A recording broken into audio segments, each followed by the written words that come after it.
we see a lot of things about an auto driving or autonomous driving cars.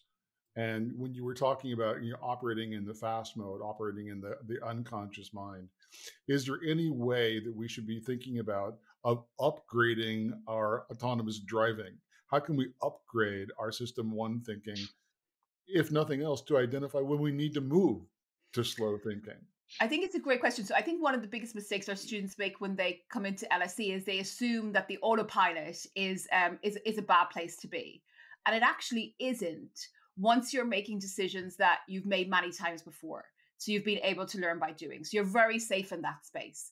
So what you need to then think about is, how can I get actions embedded in my life, so embedded in my routine, that are done with system one, that fast brain. And why that's important is because if you really are trying to invoke this kind of deliberate style of thinking all the time, firstly, you're probably going to fail.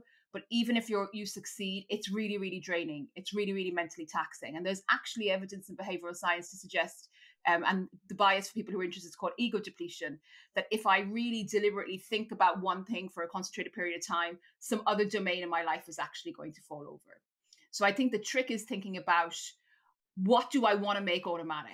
And it might be for a small period of time, you need to slow down and you need to really push yourself to kind of do activities that you wouldn't necessarily do before. But making those part of yourself, I think, is the key to being successful in the future.